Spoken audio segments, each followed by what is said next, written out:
Article 8, Judicial Department, Section 1. The judicial power shall be vested in one Supreme Court and in such lower courts as may be established by law. Judicial power includes the duty of the courts of justice to settle actual controversies involving rights which are legally demandable and enforceable, and to determine whether or not there has been a grave abuse of discretion amounting to lack or excess of jurisdiction on the part of any branch or instrumentality of the government. Section 2. The Congress shall have the power to define, prescribe, and apportion the jurisdiction of the various courts, but may not deprive the Supreme Court of its jurisdiction over cases enumerated in Section 5 hereof. No law shall be passed reorganizing the judiciary when it undermines the security of tenure of its members. Section 3. The judiciary shall enjoy fiscal autonomy. Appropriations for the judiciary may not be reduced by the legislature below the amount appropriated for the previous year, and after approval shall be automatically and regularly released. Section 4. The Supreme Court shall be composed of a Chief Justice and 14 Associate Justices. It may sit en banc or in its discretion in division of 3, 5, or 7 members. Any vacancy shall be filled within 90 days from the occurrence thereof. All cases involving the constitutionality of a treaty, international or executive agreement, or law which shall be heard by the Supreme Court en banc, and all other cases which under the rules of court are required to be heard en banc, including those involving the constitutionality, application, or operation of presidential decrees, proclamations, orders, instructions, ordinances, and other regulations, shall be decided with the concurrence of a majority of the members who actually took part in the deliberations on the issues in the case and voted thereon. Cases or matters heard by a division shall be decided or resolved with the concurrence of a majority of the members who actually took part in the deliberations on the issues in the case and voted thereon, and in no case without the concurrence of at least 3 of such members. When the required number is not obtained, the case shall be decided en banc, provided that no doctrine or principle of law laid down by the court in a decision rendered en banc or in division may be modified or reversed except by the court sitting en banc. Section 5. The Supreme Court shall have the following powers. 1. Exercise original jurisdiction over cases affecting ambassadors, other public ministers and consuls, and over petitions for certiorari, prohibition, mandamus, quo warranto, and habeas corpus. 2. Review, revise, reverse, modify, or affirm on appeal or certiorari as the law or the rules of court may provide.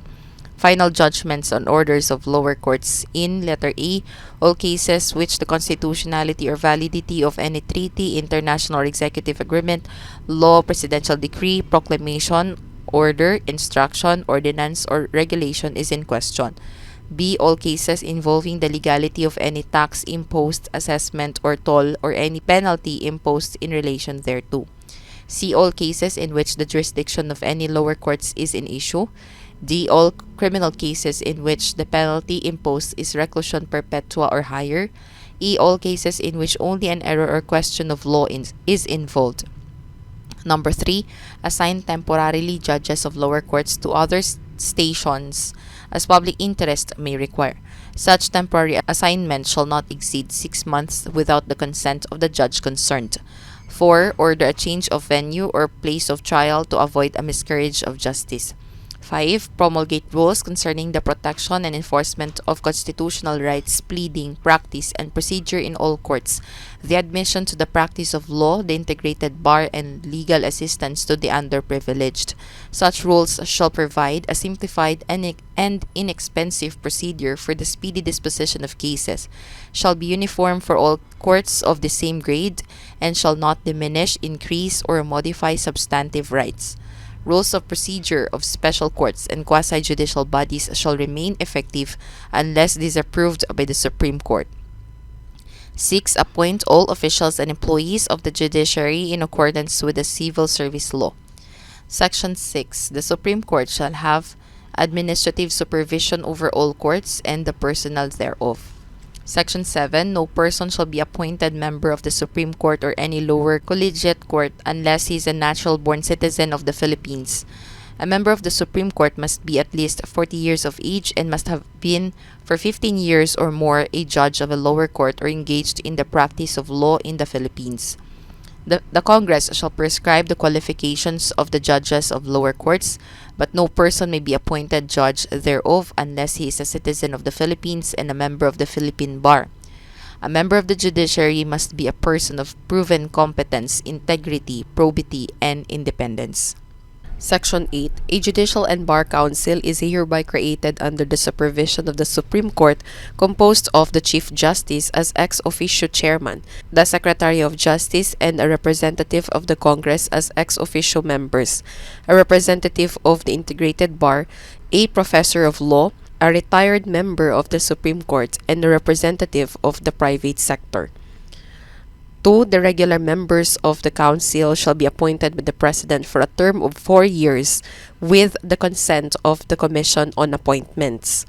Of the members first appointed, the representative of the Integrated Bar shall serve for 4 years, the Professor of Law for 3 years, the Retired Justice for 2 years, and the representative of the private sector for 1 year. 3. The clerk of the Supreme Court shall be the secretary ex officio of the Council and shall keep a record of its proceedings.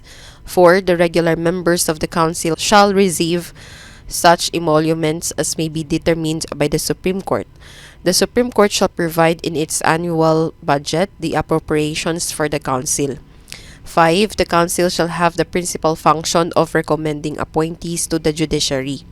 It may exercise such other functions and duties as the Supreme Court may assign to it. Section 9. The members of the Supreme Court and judges of the lower courts shall be appointed by the President from a list of at least 3 nominees prepared by the Judicial and Bar Council for every vacancy. Such appointments need no confirmation.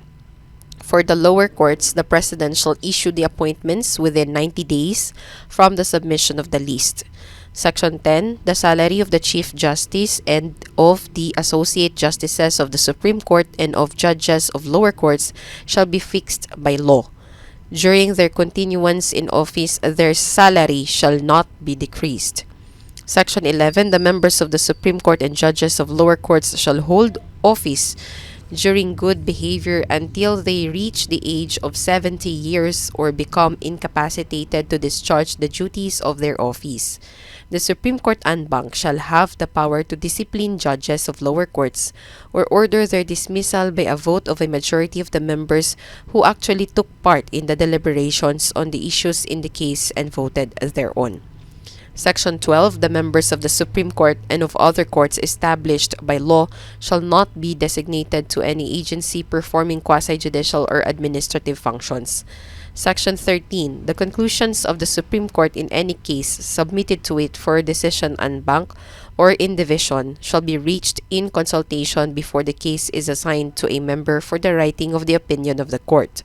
A certification to this effect signed by the Chief Justice shall be issued and a copy thereof attached to the record of the case and served upon the parties. Any members who took no part or dissented or abstained from a decision or resolution must state the reasons therefor. The same requirements shall be observed by all lower collegiate courts. Section 14. No decision shall be rendered by any court without expressing therein clearly and distinctly the facts and the law on which it is based. No petition for review or motion for consideration of a decision of the court shall be refused, due course, or denied without stating the legal basis therefor. Section 15, number 1, all cases or matters filed after the effectivity of this Constitution must be decided or resolved within 24 months from date of submission for the Supreme Court, and unless reduced by the Supreme Court, 12 months for all lower collegiate courts and 3 months for all other lower courts. 2. A case or matter shall be deemed submitted for decision or resolution upon the filing of the last pleading, brief, or memorandum required by the rules of court or by the court itself. 3. Upon the expiration of the corresponding period, a certification to this effect, signed by the Chief Justice or the presiding judge, shall forthwith be issued and a copy thereof attached to the record of the case or matter, and served upon the parties. The certification shall state why a decision or resolution has not been rendered or issued within said period. 4. Despite the expiration of the applicable mandatory period, the court, without prejudice to such responsibility as may have been incurred in consequence thereof, shall decide or resolve the case or matter submitted thereto for determination without further delay. Section 16. The Supreme Court shall within 30 days from the opening of each regular session of the Congress submit to the President and the Congress an annual report on the operations and activities of the judiciary.